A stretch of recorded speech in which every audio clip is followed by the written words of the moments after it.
जय हिंद। आपका स्वागत है हमारे चैनल में। आज हम लोग देखेंगे क्या होती हैं ऑक्सिलरी वर्ब और बता दें हम आपको कि अगर आप लोग नाउन और वर्ब में कंफ्यूज हैं तो हमने उसके लिए एक वीडियो आपके लिए अपलोड कर दिया है।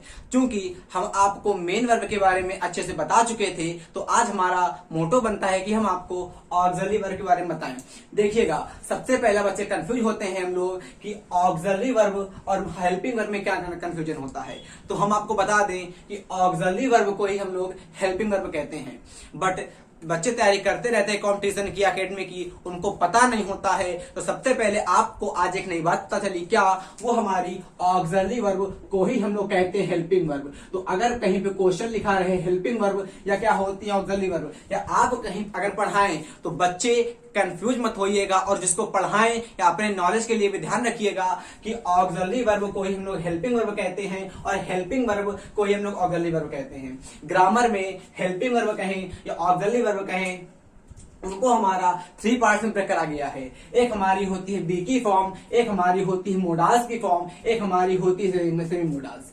तो हम इनको एक एक करके जानते हैं और इनका अच्छे से एक्सप्लेनेशन देखते हैं हम लोग, ताकि आप लोग एक अच्छी कमांड और एकदम फंडामेंटल क्लियर कर पाए।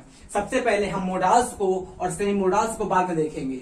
आज हमारा टॉपिक बनता है क्या होती है बी फॉर्म। तो इसको समझने के लिए आप हमारा वीडियो पूरा देखिए। हम जानते हैं कि आप लोगों को आता होगा, बट जो हम पढ़ाएंगे उसके बाद आपको एक नई बात पता चलेगी और ना विश्वास हो तो देखिएगा और यकीन मानते हैं आप लोग, यकीन मान जाएंगे आज के बाद कि क्या होती है बी फॉर्म। बी फॉर्म में आप अपने पीएचडी कर लेंगे। नहीं मानते हैं तो केवल 5 मिनट हमको दीजिए। हमने चालू करा आप लोगों के लिए क्या होती है बी फॉर्म। तो मेरी बात सुनिएगा, बी फॉर्म के अंतर्गत हम लोग 11 वर्ब को रखते हैं। हमने आपको क्या बताया था मेन वर्ब में? मेन वर्ब हमारी वो होती है जिसको हम लोग अपने बॉडी पार्ट से करते हैं। मतलब आपकी डिक्शनरी में जो वर्ड्स हमारी इंक्लूड होती हैं वो हमारी होती हैं main verb. But main verb में और हेल्पिंग वर्ब में कभी कंफ्यूज मत होइएगा। मेन वर्ब को हम लोग अपने बॉडी पार्ट के वर्क से समझ सकते हैं। जो हमारी मेन वर्ब होती हैं वो हमारी बॉडी पार्ट के वर्क से इंक्लूड होती हैं। बट एकदम अलग का टॉपिक होता है हमारा हेल्पिंग वर्ब। हेल्पिंग वर्ब को और मेन वर्ब को हम एक दूसरे की बहन से समझ सकते हैं। आपको हम केवल एक प्रश्न देते हैं, आप इसका नेगेटिव हमको बना के दिखाइएगा। हमने कहा what is the negative of I do. I do का नेगेटिव क्या होगा? अगर आप लोगों को आता है तो प्लीज कमेंट करिए या अपने ही मन में सोचिए। तो कुछ बच्चे हमारे कह रहे होंगे कि इसका नेगेटिव हमारा हो जाएगा आई डू नॉट, और कुछ हमारे महारथी कह रहे होंगे कि इसका हमारा हो जाएगा नेगेटिव आई नॉट डू। ये हमारे दोनों सेंटेंस गलत हैं। और अगर आप लोग पूछेंगे किसी से तो कहेगा आई डू का नेगेटिव आई होगा आई डू नॉट। बट हम आपको बता दें कि आई डू का नेगेटिव ना ही हमारा आई डू नॉट होता है, ना ही आई नॉट डू होता है। अच्छा, सबसे पहला प्रश्न हमारा यहां पे आज ये उठता है, आज आपको हम बताएंगे कि हेल्पिंग वर्ब को हम लोगों ने हेल्पिंग वर्ब ही क्यों कहा।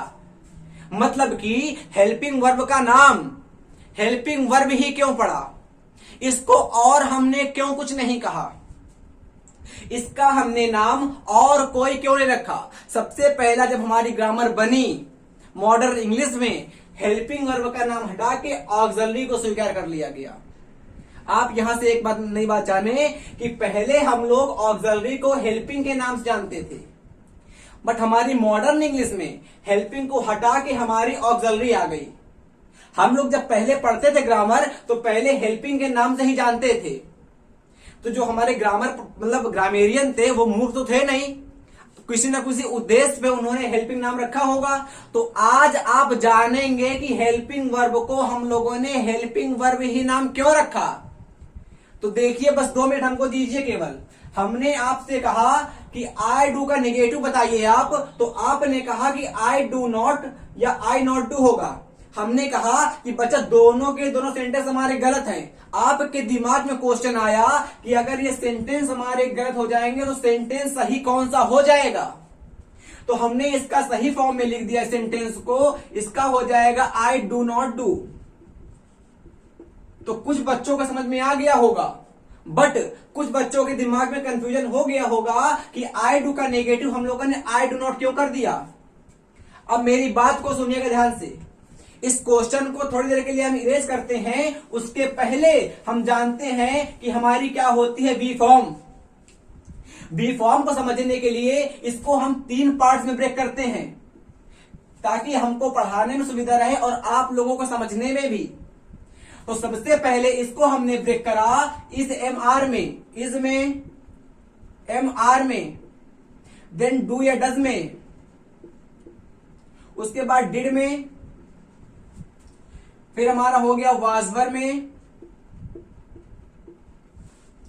और अगर बी फॉर्म को हम लेते हैं तो बी फॉर्म में हम लोग हैव को भी समझ सकते हैं, मतलब हैव हो जाएगा, हैज हो जाएगा और हमारा हैड हो जाएगा। अगर आगे हम हल्का से बढ़ते हैं तो हमारा डू आता है, डिड आता है, डन डज आता है। डन नहीं होता है, इसमें ध्यान रखिएगा, क्योंकि हमारा बी फॉर्म में केवल 11 ही वर्ब होती हैं। मतलब कि हमारे बी फॉर्म में केवल हम लोग 11 वर्ब को ही इंक्लूड करते हैं। तो आप लोग काउंट कर सकते हैं 1 2 3 4 5 6 7 8 9 10 11 12 13 14 1 मिनट। ये हमको लगता है ज्यादा हो गई, हमने यहां लिख दिया था 1 2 3 4 5 6 7 8 9 10 11। जी हाँ, ये हमने लिख दिया था। अब आप लोगों ने पढ़ा होगा क्या होता है टेंस। अब सुनिएगा बारी मेरी बातें। एक हमारा होता है इंडेफिनिट टेंस, उसके बाद हमारा आता है कॉन्टिन्यूअस, उसके बाद हमारा आता है परफेक्ट, देन परफेक्ट कॉन्टिन्यूअस। अब आप देख के बताइए जरा सी हमको, हमने कहा प्रेजेंट इंडेफिनिट टेंस, तो सब जानते हो आप लोग कि प्रेजेंट इंडेफिनिट टेंस उसमें हमारी हेल्पिंग वर्ब आती है डू या डज। मेरी बात को ध्यान से प्लीज सुनिए। हमने आपसे कहा प्रेजेंट इंडेफिनिट टेंस, आप जानते हो कि उसमें हमारी हेल्पिंग वर्ब होती है डू या डज। तो आप बताइए कि प्रेजेंट इंडेफिनिट के लिए ये हेल्पिंग वर्ब हमारी कट गई। अब हल्का से नीचे आएंगे हम लोग प्रेजेंट कॉन्टिन्यूअस। तो प्रेजेंट कॉन्टिन्यूअस में आप देखिए यहां पे प्रेजेंट कॉन्टिन्यूअस के लिए हमारी ये वर्ब कट गई। अब अगर नीचे आते हैं हम लोग तो आता है प्रेजेंट परफेक्ट टेंस, और प्रेजेंट परफेक्ट के लिए हमारा आप जानते हैं कि हैज हैव कट जाएगा। अब आता है प्रेजेंट परफेक्ट कॉन्टिन्यूअस। आप देख रहे होंगे यहां पे कि प्रेजेंट परफेक्ट कॉन्टिन्यूअस के पास कोई हेल्पिंग वर्ब नहीं होती है। और हम आपको बता दें कि जिस सेंटेंस के पास अगर हेल्पिंग वर्ब नहीं है तो वो सेंटेंस टेंस नहीं कहलाता है। इसका मतलब ग्रामर में वो उधार लेके बनाया गया है, वो लेंड करके बारो करके बनाया गया है।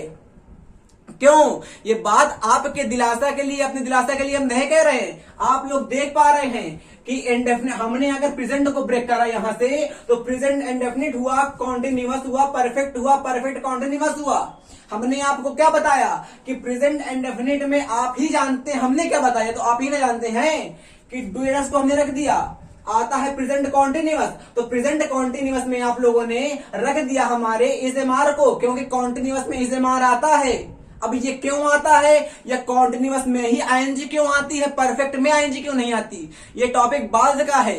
जब टेंस के हम डालेंगे वीडियो आप लोगों के लिए तब चलेगा पता कि कॉन्टिन्यूअस में ही हम लोग आईएनजी क्यों लगाते हैं, परफेक्ट में आईएनजी क्यों आती है। बुकिश नॉलेज आप लोग ना मत लिया करिए। अब फिर सुनिए, हमने कहा प्रेजेंट परफेक्ट, तो आप यहां जाने की हैव हो गई। हमने कहा प्रेजेंट परफेक्ट कॉन्टिन्यूअस, तो आप जानते हो कि प्रेजेंट परफेक्ट कॉन्टिन्यूअस के पास कोई हेल्पिंग वर्ब नहीं होती है। प्रेजेंट परफेक्ट कॉन्टिन्यूअस हमारा परफेक्ट टेंस और कॉन्टिन्यूअस टेंस का मिक्सचर होता है। तो इसको हम थोड़ी देर के लिए गायब कर देते हैं। अब हल्का से एक कदम आगे कूदेंगे हम लोग तो आएगा पास्ट इंडेफिनिट टेंस, उसका नेगेटिव बनाते हैं, डिड ना आता है। अब यहां पे देखो डिड लिखा हुआ है, इसका मतलब ये हमारा पास्ट के लिए हो गया। उसके हल्का से नीचे बढ़ेंगे तो आएगा पास्ट कॉन्टिन्यूअस, उसमें आप जानते हो कि वाज वर लगता है कि नहीं लगता। अब बच्चा यहां पे देखो क्या वाज वर आया है, तो आपके 4 वो प्रेजेंट वाले और 2 पास्ट वाले खत्म हो चुके हैं। कैसे? देखिए हमने कहा पास्ट इंडेफिनिट तो डिड आ गया उसमें, हमने कहा पास्ट कॉन्टिन्यूअस तो उसमें हमारा वाज वर आ गया, हमने कहा पास्ट परफेक्ट तो हैड ना आता है उसमें, और यहां पे देखो हैड लिखा हुआ है। इसका मतलब यहां से आपको बात चली पता कि फ्यूचर टेंस में हेल्पिंग वर्ब ही नहीं होती हैं। आप देख रहे हो कि फ्यूचर टेंस के पास हेल्पिंग वर्ब नाम का कोई प्राणी नहीं होता है, और फ्यूचर टेंस के पास ना हेल्पिंग वर्ब होती हैं, और बच्चे जब हम पढ़ाएंगे तो बताएंगे मेन वर्ब भी नहीं होती हैं। और जिस प्रकार हमारी एक बाइक होती है, अगर बाइक से हम लोग इंजन को गायब कर दें तो हमारी पूरी बाइक बेकार हो जाएगी। It the means of mind, हमारी बाइक का कोई अस्तित्व नहीं रहेगा। उसी प्रकार उसी काइंड से अगर हम एक सेंटेंस से वर्ब को इरेज कर देंगे तो वो सेंटेंस नहीं होगा, इसीलिए हमारा फ्यूचर टेंस नहीं होता है। बट कुछ टीचर पढ़ाते हैं कि फ्यूचर टेंस होता है।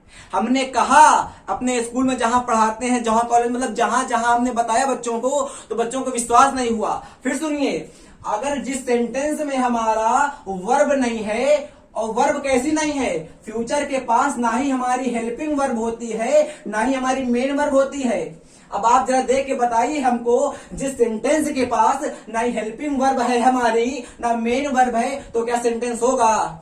नहीं ना होगा। इसीलिए हम लोग फ्यूचर टेंस को मान्यता नहीं देते हैं ग्रामर में। मॉडर्न इंग्लिश में हमारा फ्यूचर टेंस को एप्लीकेबल नहीं किया गया है। क्यों? क्योंकि उसके पास ना हमारी हेल्पिंग वर्ब होती है ना हमारी मेन वर्ब होती है। मेन वर्ब हम लोग प्रेजेंट की सहायता लेके बनाते हैं। वर्ब की बेस फॉर्म पता ना होगा, वर्ब की बेस, वर्ब की हमारी 5 फॉर्म होती हैं। तो वर्ब की बेस फॉर्म में जब वोडाल्स को ऐड करते हैं आगे मोडाल्स को, तो हमारा बनता है future tense. It means future indefinite नहीं होगा, कॉन्टिन्यूअस नहीं होगा। It the means of future का कोई भी टेंस नहीं होगा। फ्यूचर केवल कल्पना के हिसाब से जिया जाता है। फ्यूचर के पास कोई ना हेल्पिंग वर्ब होती है ना मेन वर्ब होती है। चला पता एक नई बात। अच्छा, यहां से आप क्या सीखे कि हमारा प्रेजेंट एंड बी के अंदर आप लोग सीख गए कि बी के पास हमारा is MR was were do does did था। ये हमारी डू की फॉर्म हो गई, और हैज हैव हैड था। तो आपको अगर आज से पूछे कोई कि बी हमारा क्या होता है, तो आप लोग प्लीज ध्यान रखिएगा कि बी हमने कहा तो बी का मतलब अपने आप लोगों को पता होना चाहिए कि बी का मतलब होता है हमारा इज हो गया, एम हो गया, आर हो गया। ये हमारे हो गए प्रेजेंट कॉन्टिन्यूअस के लिए। फिर हमारा हो गया वाज वर हो गया, दैट इज पास्ट कॉन्टिन्यूअस के लिए। फिर हमने कहा हो गया डू डज, ये हमारे हो गए प्रेजेंट इंडेफिनिट के लिए। हमने कहा डिड पास्ट इंडेफिनिट के लिए। फिर हमने कहा हैज हैव, ये हमारे हो गए प्रेजेंट इंडेफिनिट के लिए, प्रेजेंट परफेक्ट के लिए। फिर हमने कहा हैड, तो हैड हमारा हो गया पास्ट परफेक्ट के लिए। तो आप लोग आज जान चुके हो कि बच्चा टेंस हमारे शुरू से अगर चालू करते हैं हम, सबसे पहला आता है प्रेजेंट इंडेफिनिट। सुनिए, याद करिए, सबसे पहला हमारा आएगा प्रेजेंट इंडेफिनिट, उसकी हेल्पिंग वर्ब हमारी होगी डू या डज हमारा लिखा हुआ है। उसके बाद नीचे बढ़ेंगे तो आएगा प्रेजेंट कॉन्टिन्यूअस, उसकी हमारी हेल्पिंग वर्ब होगी इज एमआर लिखा हुआ है। उसके नीचे आएंगे हमारा आएगा प्रेजेंट परफेक्ट, उसकी हमारी हेल्पिंग वर्ब होगी हैज या हैव लिखा हुआ है। उसके नीचे आएंगे हमारा आएगा प्रेजेंट परफेक्ट कॉन्टिन्यूअस, उसके पास कोई हेल्पिंग वर्ब नहीं होती है, हमारा उधार लेके बनता है, छोड़ दो उसको। उसके नीचे आएगा पास्ट इंडेफिनिट। पास्ट इंडेफिनिट का मतलब होता है डिड, नेगेटिव बनाते हैं तो डिड हो गया, ठीक है। उसके नीचे आएगा पास्ट कॉन्टिन्यूअस, वाज वर लिखा हुआ है यहाँ पे हमारा वाज वर। उसके नीचे आएंगे पास्ट परफेक्ट, हैड होती है, बताते हैं ना हैड होती है, हैड लिखा हुआ है। इसका मतलब आपको चली हेल्पिंग वर्ब चल गई पता। अब मेरी एक कहानी सुनिए जरा सी।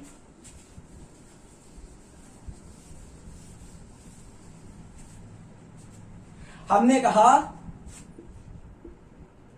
Ram is a good boy.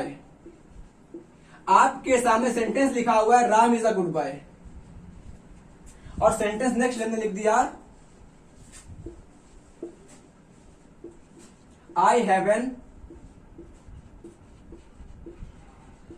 Umbrella. आपके पास दो सेंटेंस लिखे हुए हैं, Ram is a good boy and I have an umbrella. Ram एक अच्छा लड़का है और मतलब मेरे पास एक छाता है। इसका क्या बनेगा निगेटिव, प्लीज कमेंट करिए, बताइए। या कमेंट नहीं कर सकते हैं तो मन में सोच लीजिए, हम लिखते हैं, और अगर आपके मन में वही मतलब जो हम लिखें वही सोचा हो मन में तो खुश हो जाइएगा। इसका निगेटिव बनेगा Ram is not a good boy, और इसका निगेटिव बनेगा हमारा I have not an umbrella. कितने बच्चों ने यही सोचा, दोनों जितने बच्चों ने ये सोचा है उसका ये सेंटेंस सरासर सही है, और ये सेंटेंस जिसने सोचा है उसका सेंटेंस भी सरासर गलत है, क्योंकि हमारा I have an umbrella perfect tense नहीं है। अब कंफ्यूजन आपको यहां पे आएगा, ये चुट्टा तो लिखा हुआ था वहां पे परफेक्ट में, मतलब कि हम सेंटेंस के वर्ब से, अब मेरी बातों को कितने अच्छे से आप कंजक्चर करिएगा, सुनिएगा। हमने आपको बताया, अब देखिए नई बात बताने जा रहे हैं, पता आपको इन सेंटेंस में चलेगा पता। आज एक नई बात सुनिएगा, अगर यहां पे कोई सेंटेंस लिखा हुआ है और अगर आपको डिनोट करना है, मॉडिफाई करना है कि वो कौन से टेंस का सेंटेंस है, फिर सुनिए, अगर हमने आप लोगों के लिए यहां पर एक सेंटेंस लिख दिया और किसी ने पूछा कि ये सेंटेंस कौन से टेंस का है, तो सेंटेंस के टेंस को मॉडिफाई करने के लिए उसकी हेल्पिंग वर्ब को कभी मत देखो। क्या हमने बताया, फिर सुनिए, अगर आपका यहां पे कोई सेंटेंस लिखा हुआ है और आपको नहीं पता कि सेंटेंस हमारा कौन सा है, तो हमने कहा कि अगर आपको सेंटेंस लिखा हुआ है आपके पास एक ठो और किसी ने पूछा कि ये सेंटेंस हमारा कौन से टेंस का है, तो अगर किसी ने आपसे उस सेंटेंस के टेंस के बारे में पूछा और अगर आप लोल होंगे तो सेंटेंस की हेल्पिंग वर्ब से सेंटेंस को पकड़ के मॉडिफाई करेंगे। सेंटेंस की हेल्पिंग वर्ब से सेंटेंस को मॉडिफाई करेंगे तो सेंटेंस 101% गलत होगा। हो सकता है कि आपका लक दे के सेंटेंस सही हो जाए। सेंटेंस को मॉडिफाई केवल हम लोग मेन वर्ब से करते हैं। यह गाड़ी का असली इंजन होता है, मतलब कि आपकी बाइक में 2 इंजन लग गए। सेंटेंस के पास जैसे हमारा एरोप्लेन होता है उसमें एक हमारा होता है पायलट, एक हमारा होता है ऑटो पायलट। तो मेन वर्ब को, सेंटेंस में मेन वर्ब को हम समझेंगे केवल उसके पायलट से, जो एक प्रकार का ह्यूमन होता है, मतलब जो आदमी उसको चलाता है कॉकपिट में बैठ के, पायलट, उसको समझेंगे मेन वर्ब से। बट हम अगर देखते हैं हम लोग हेल्पिंग वर्ब को, तो हेल्पिंग वर्ब हमारा होता है ऑटो पायलट। मेरी बात को प्लीज ध्यान से सुनिए, हेल्पिंग वर्ब को हम समझेंगे ऑटो पायलट से और मेन वर्ब को हम समझेंगे पायलट से। तो आप सेंटेंस को मॉडिफाई करेंगे मेन वर्ब से, ना कि हेल्पिंग वर्ब से। और अगर आप लोगों ने सेंटेंस को हेल्पिंग वर्ब से मॉडिफाई किया तो आपका सेंटेंस होगा गलत। ये बात को गार्ड बांध लीजिए। अभी हमने आपको बताया था कि हैव हमारा होता है परफेक्ट की हेल्पिंग वर्ब। अभी हमने आपको बताया था कि हैव हमारा होता है परफेक्ट की हेल्पिंग वर्ब। और बच्चे, ये सेंटेंस को आपने हेल्पिंग वर्ब के हिसाब से मॉडिफाई किया और हेल्पिंग वर्ब के आगे लगा दिया नॉट, और आपके सेंटेंस की धज्जियां उड़ गई हैं। ये आपका सेंटेंस हो गया है गलत, क्योंकि आप जान गए हो आज से एक नई बात कि हेल्पिंग वर्ब हमारा होता है ऑटो पायलट और मेन वर्ब हमारा होता है पायलट। अगर हमको सेंटेंस को मॉडिफाई करना है, अगर हमको एरोप्लेन को मॉडिफाई करना है, तो एरोप्लेन को मॉडिफाई करने के लिए उसके मेन पायलट को देखोगे, उसमें मेन पायलट कौन बैठा हुआ है। और अगर आपने ऑटो पायलट अर्थात हेल्पिंग वर्ब को देखा तो आपका सेंटेंस हो जाएगा गलत, क्योंकि आप लोगों ने इस सेंटेंस में हेल्पिंग वर्ब से मॉडिफाई किया था। और यहां पे हमारा हैव परफेक्ट की हेल्पिंग वर्ब ना होके एक प्रेजेंट की मेन वर्ब का काम करेगी। ये हमारा सेंटेंस परफेक्ट की हेल्पिंग वर्ब ना होके ये प्रेजेंट का मेन वर्ब का काम करेगी। क्यों करेगी? एक कॉन्सेप्ट बहुत डीप है। पहले आप केवल इतना जानिए, इतना हम बता रहे हैं। पहले आप केवल इतना जानिए, इतना हम बता रहे हैं। ये हमारा परफेक्ट की हेल्पिंग वर्ब नहीं है, ये हमारा प्रेजेंट की मेन वर्ब है चुट्टी।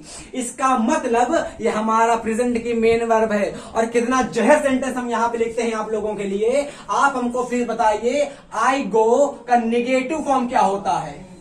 मतलब आपका अगर सेंटेंस हमारा अफर्मेटिव लिखा हुआ है तो इसका निगेटिव क्या बनेगा? What is the negative form of I go? I go का निगेटिव क्या बनेगा? जितने बच्चे वीडियो हमारा देख रहे हैं उनमें से जो बकलोल महालोल होंगे वह ये कहेंगे कि इसका निगेटिव हमारा होगा आई गो नॉट। जो बच्चे पैदा होते होंगे और मतलब पूर्णिमा आ जाती होगी, उनको पता नहीं होगा, अमावस्या आ जाती होगी, वही हमारा कहेंगे आई गो नॉट होगा। अरे लो मेन वर्ब लिखा हुआ है, जानते हो कि मेन वर्ब के बाद नॉट कभी नहीं आता। मेन वर्ब नॉट को लात मार के भगाते, कहती भाग चुट्टे कहीं के। जो मेन वर्ब हमारी होती है वो नॉट को लात मार के भगाती है। मेन वर्ब सेंटेंस में कभी नॉट को एक्सेप्ट नहीं करती। आप सुनिए मेरी बात, पार्ट्स ऑफ स्पीच आपके जितने भी होते हैं, नाउन से लेके आर्टिकल तक 9 हमारे पार्ट ऑफ स्पीच होते, पहले तो जानिए। इंग्लिश ग्रामर में 9 होते हैं पार्ट्स ऑफ स्पीच, जो छुट्टे 8 कहते हैं वो लोल होते हैं। हमारे इंग्लिश ग्रामर में 9 होते हैं पार्ट्स ऑफ स्पीच। अब सुनिए मेरी बात, उनमें जो हमारा वर्ब होती है और वर्ब में जो मेन वर्ब होती है, तो मेन वर्ब सेंटेंस में नॉट को एक्सेप्ट नहीं करती।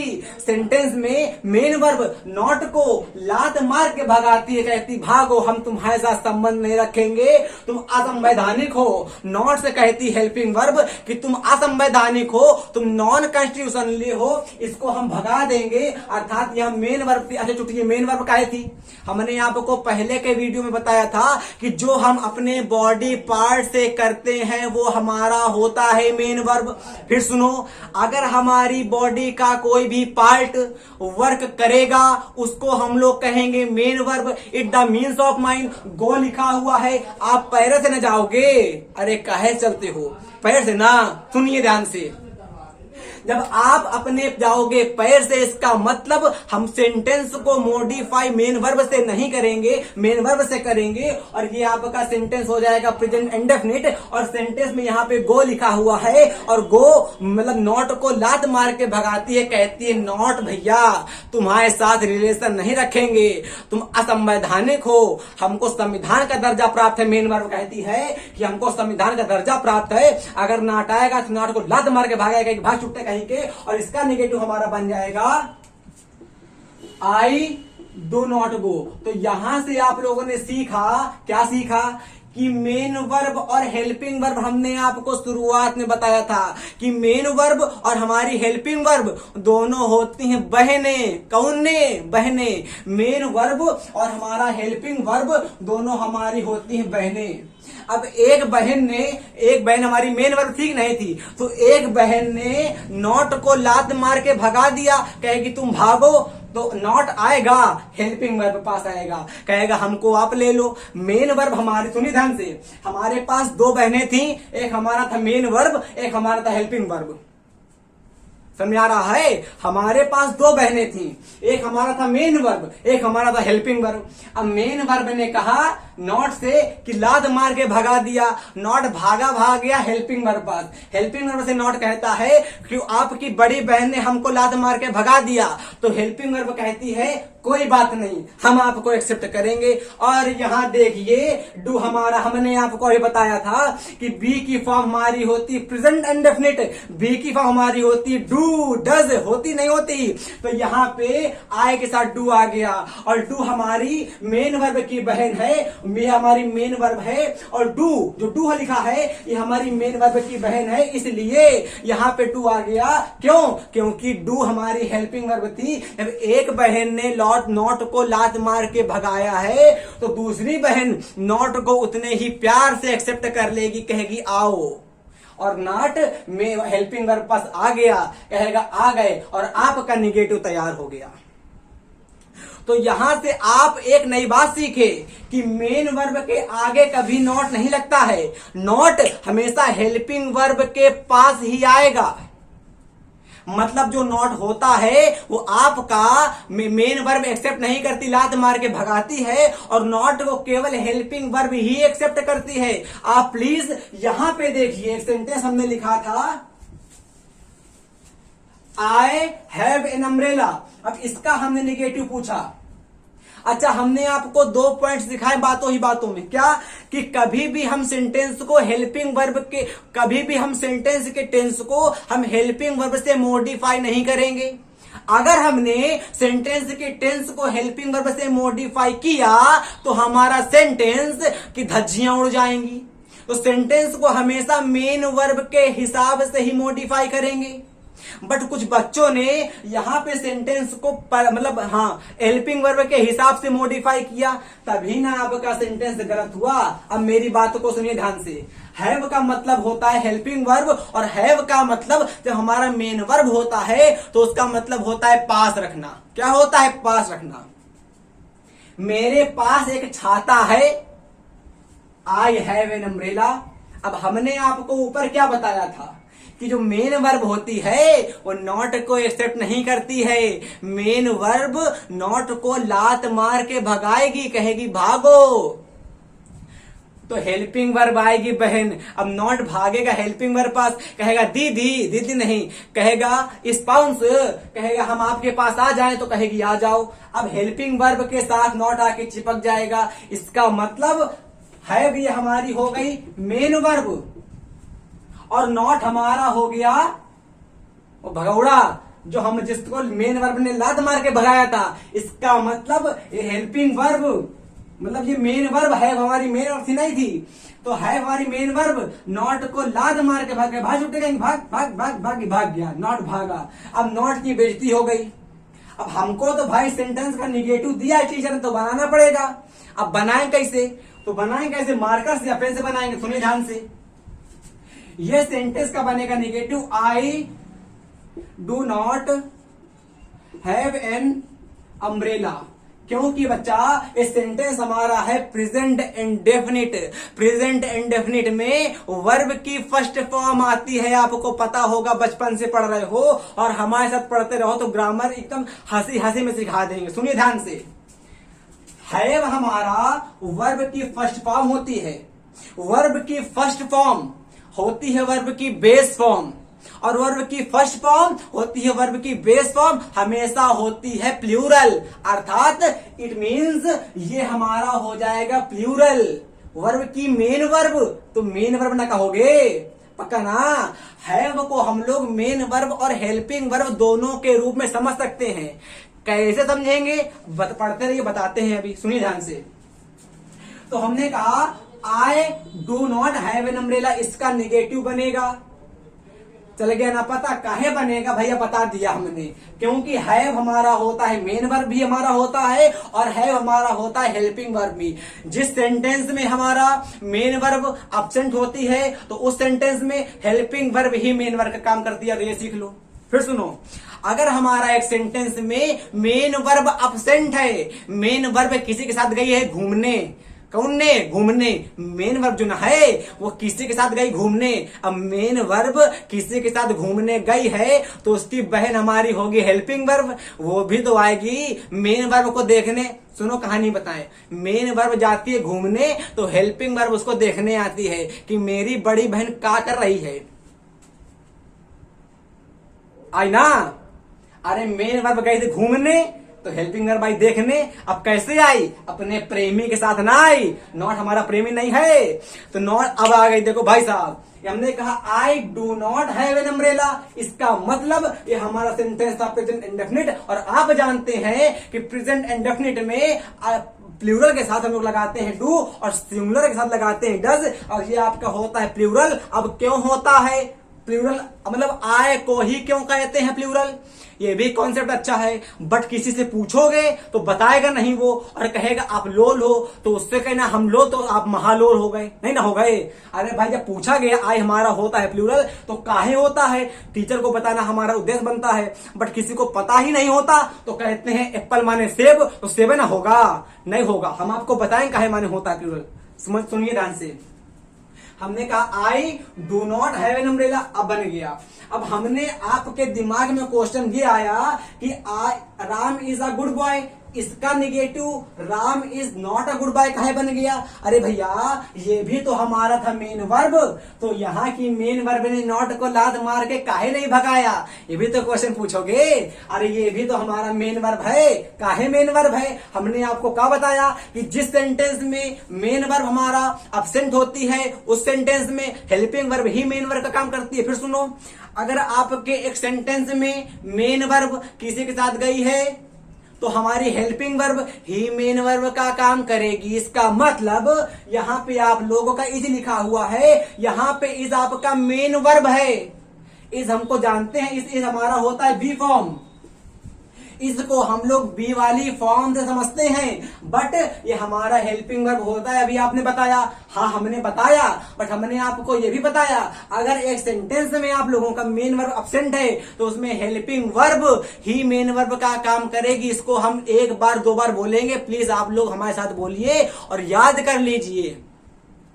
अगर एक सेंटेंस में मेन वर्ब अब्सेंट है तो हेल्पिंग वर्ब ही मेन वर्ब का काम करती है। इसका मतलब यहां पर आप लोगों में इस जो है मेन वर्ब का काम करेगी, हेल्पिंग वर्ब तो है। अच्छा, तो अभी आपने नीचे बताया था कि है हमारा मतलब जो मेन वर्ब होती है नॉट को लात मार के भगाती है, तो इसने नॉट को लात मार के काहे नहीं भगाया?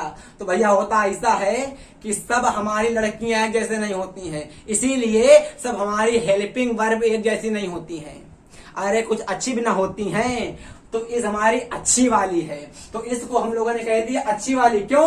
क्योंकि इसको हम लोग कहते हैं प्राइमरी, क्या लरी? Primary auxiliary. इसको हम लोग कहते हैं प्राइमरी ऑक्सिलरी, और प्राइमरी ऑक्सिलरी हमारा अर्थ होता है इज, एम, आर, वाज, वर। फिर सुनिए, हमने कहा सब हमारी लड़कियां एक तरीके नहीं होती हैं, उसी प्रकार सब हमारी हेल्पिंग वर्ब मेन वर्ब भी एक तरीके नहीं होती हैं, कुछ ना अच्छी होती हैं, सब हमारी एक जैसी नहीं होती। इसी प्रकार यहाँ पे आप देखेंगे हो गई इज, आर, एम, वाज, वर, ये हमारी होती हैं अच्छी वाली। ये हमारा अपने मेन वर्ब होते हुए भी नॉट को एक्सेप्ट कर लेती, कहेंगी नॉट आओ तुम्हारे साथ हम मनाएंगे रिलेशन। और ये हमारी होती हैं primary auxiliary, primary helping verb, आधारभूत सहायक क्रिया कहते हैं इनको। आधारभूत, कौन सा भूत? आधारभूत, आधारभूत सहायक क्रिया कहते हैं, और इनके साथ हमारा नॉट आ जाता है, इसलिए यहाँ पे इज के बाद नॉट लग जाएगा। ये आप कन्फ्यूज मत होइएगा, मतलब आपके कंफ्यूज मत होइएगा कि यहाँ पे इज के बाद नॉट कहे आ गया और यहाँ पे हैव के बाद नॉट कहे नहीं आया। चला ना पता? तो आपको नई नई बातें पता चलेंगी इस चैनल के माध्यम से। इंग्लिश तो आपकी मुट्ठी में हो जाए ग्रामर। ग्रामर सबसे इजी सब्जेक्ट होता है, बस अर्थे उसको अच्छे से पढ़ाया चला जाए। मतलब जो टीचर होता है एक्सप्लेन करने का माध्यम उसका होता है। जितना हमने पढ़ाया आप लोग हो सके तो एक बार देखिएगा फिर से वीडियो, और जो हमारा वीडियो को छोड़ के चले जाते हैं 1 या 2 मिनट में, तो उनसे कहिएगा पूरा देखिए तब ना आनंद आएगा। अरे 1-2 मिनट देखने से क्या आनंद आएगा? जब पूरा देखोगे तब ना आनंद मिलेगा। तो अगर आप लोगों को अच्छा लगा हो वीडियो तो अगला पार्ट लाएंगे हम मोडाल्स के लिए, जिसमें बच्चों को लगता है डर। कौन डर लगता है? और मोडाल्स के एक एक मोडाल्स को क्लियर करेंगे इस तरीके से ताकि आप लोगों को मोडाल्स दिक्कत ना करे। बच्चे हमेशा पेपर में कंफ्यूज रहते हैं और मोडाल्स को याद करते हैं, तो याद करना होता ही नहीं है इंग्लिश में। केवल वोकैब्स हमारी याद करने के लिए बनी है, तो वोकैब्स ही हमारे याद करने तक रखो। मोडाल्स के अगर आप लोग रूल याद करोगे तो पेपर में बस यादें करते रहोगे और कुछ नहीं कर पाओगे। भाई ग्रामर का मतलब होता है कॉन्सेप्ट, तो कॉन्सेप्ट समझो। अब अगर भाई वो याद करने के लिए, तो याद करने वाली जो चीज वो ना याद करो, तो मोडाल्स अगले चैप्टर में आए, क्योंकि हमने बी को बता दिया आज बी के अंतर्गत क्या क्या आएगा, और बी को हमने अच्छे से बता दिया है। आप अपने हाथ से अपने नोट्स प्रिपेयर करिएगा। नोट्स का मतलब एक रफ कॉपी में समझिएगा अपने आप कि हमने जो पढ़ा बी के द्वारा उसको समझ में आया कि नहीं आया। हमने आपको बताया कि फ्यूचर टेंस नहीं होता है, परफेक्ट कॉन्टिन्यूअस को उधार लेके बनाते हैं, और मतलब एक एक सेंटेंस को हमने इतने बारीकी से बताया है कि अगर आप लोग 2 से 3 बार देख लेंगे वीडियो, एक बार में प्लीज समझ में नहीं आएगा मेरी बातें। तो आप लोग हो सके तो 2 से 3 बार देखिएगा और तब समझिएगा कि मतलब बी हमारा होता क्या है। इस एमआर को हम लोग कहते हैं मेन वर्ब प्राइमरी, मतलब सबको समझ में आ जाएगा, एक निचोड़ हो जाएगा एकदम। तो हो सके तो आप इस वीडियो को देखिएगा फिर से, और इस वीडियो में यहां तक बने रहने के लिए जय हिंद, जय भारत, धन्यवाद।